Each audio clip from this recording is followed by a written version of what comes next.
Acuerdo histórico en la Cumbre del Clima de París para luchar contra el cambio climático. El plenario de la Cumbre del Clima de París ha dado luz verde al acuerdo, por el que se fija el compromiso de reducción de emisiones y se establece un marco de financiación.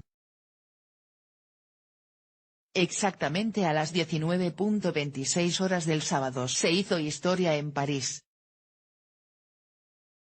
El presidente de la Conferencia de Naciones Unidas para el Cambio Climático 21 pesos colombianos, Laurent Fabius, dio el esperado martillazo del consenso en el plenario de la cumbre y dijo: acabamos de hacer algo grande, en medio de los aplausos y abrazos de los presentes. Se trata del primer acuerdo universal de lucha contra el cambio climático, en el que las 196 partes firmantes se comprometen por primera vez de forma vinculante a trabajar juntos para tomar medidas con el objetivo mantener la temperatura media mundial muy por debajo de 2 grados centígrados respecto a los niveles preindustriales, aunque los países se comprometen a llevar a cabo todos los esfuerzos necesarios para que no rebase los 1,5 grados, y evitar así los impactos más catastróficos del cambio climático.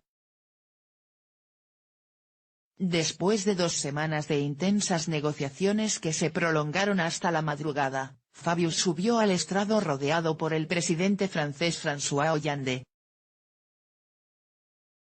Frente a él, los líderes de las 196 delegaciones, es decir, los representantes de todos los habitantes de este planeta.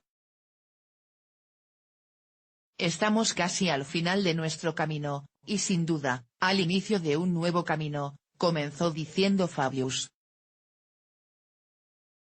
El tono de su discurso, muy bien hilado, fue increciendo tanto en intensidad como en emoción.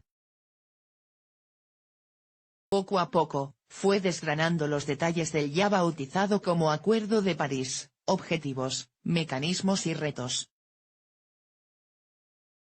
El acuerdo incluye progresos que pensábamos era imposible obtener, afirmó Fabius, tales como que sea jurídicamente vinculante en muchas de sus partes, que establezca una revisión de las emisiones de cada país cada 5 años o que exista un marco de financiación concreto, de 100.000 millones de dólares anuales sujetos a revisión anual.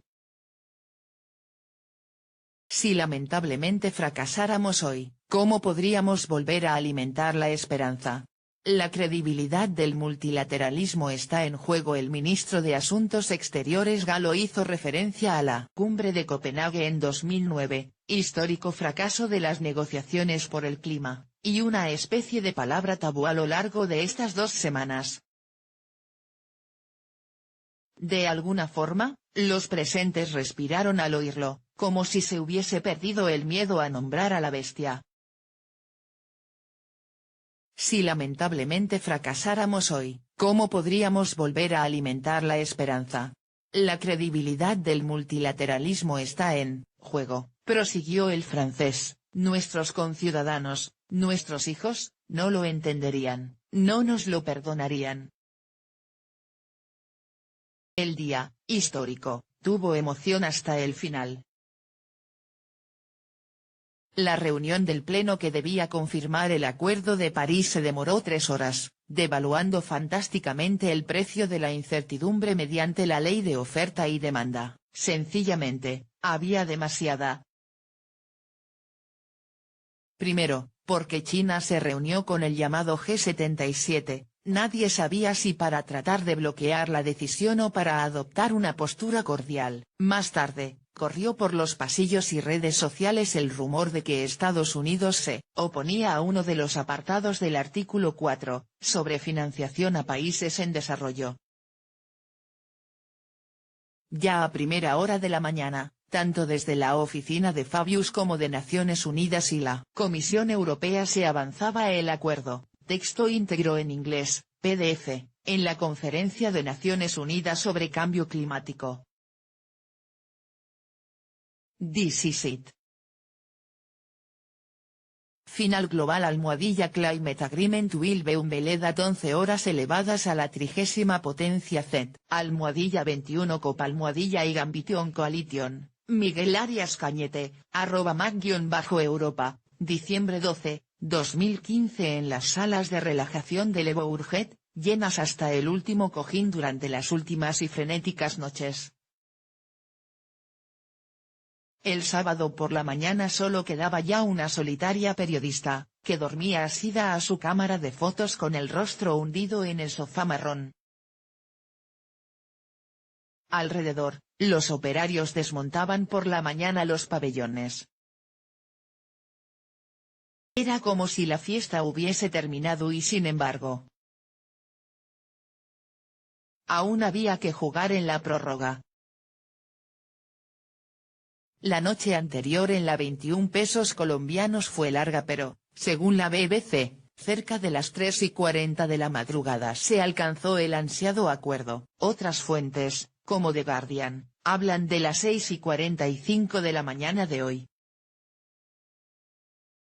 La frustración que iba creciendo conforme pasaban los días cristalizó especialmente en la madrugada del jueves al viernes, cuando Kerry amenazó a los países en desarrollo con salirse del acuerdo.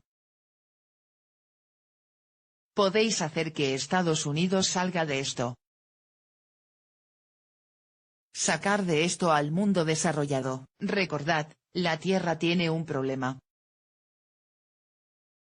¿Qué vais a hacer para resolverlo vosotros solos?, dijo a los asistentes el secretario de Estado estadounidense según recoge el periódico indio Business Standard. Para desbloquear la situación, horas antes la Unión Europea y Estados Unidos se unieron para crear una coalición de alta ambición, arrastrando con ellos a un centenar de países en vías de desarrollo, muy vulnerables a los efectos del cambio climático.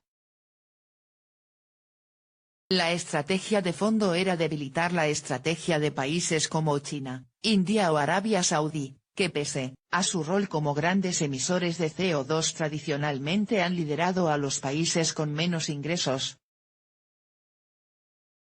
Las partes estaban, por tanto, sufriendo una transición de países ricos y pobres a países más y menos ambiciosos contra el calentamiento. Cuando anoche le mencionaron la nueva coalición a Liu Jianmin, viceministro de Asuntos Exteriores chino, casi se rió. No tiene importancia, es una especie de performance, dijo en la conferencia de prensa. Todo esto daba una idea de hasta qué punto llega la estrategia en estas citas. Meses antes de la cumbre, en septiembre y noviembre, los presidentes Barack Obama y Xi Jinping habían anunciado varios acuerdos en materia de restricción de emisiones. Las expectativas eran positivas, y la delegación china ha estado en un discreto segundo plano durante los 10 primeros días de negociaciones. Pero en reuniones de este nivel, todo el mundo guarda un as en la manga. En el momento decisivo, China buscó a sus aliados, la coalición BASIC, Brasil, Sudáfrica, India y China, que surgió en oposición a Estados Unidos en la fallida 15 pesos colombianos, la de Copenhague. En aquel momento, algunos periodistas y observadores expresaron en redes sociales lo parecida que era la situación actual a aquella de hace 6 años. Almohadilla 21 feels like almohadilla 15 at the moment, empty rooms, booths being dismantled, worried participants, and no agreement yet. Depressing. François Gemenne, @Gemenne, diciembre 11, 2015. Sin embargo, pocas horas después se anunciaba que Brasil se unía a la coalición de alta ambición, el bloque BASIC se acababa de partir. Esto, según el comisario Arias Cañete, fue el gran punto de inflexión que condujo a que, cerca de las 4, se alcanzara un acuerdo. Más tarde, Uruguay anunció que también se unía. El presidente Hollande, una vez confirmada la adopción del acuerdo, dijo solemnemente, no hay progreso sin riesgo, no hay progreso sin pruebas. La historia está escrita por aquellos que se involucran, no por los que calculan.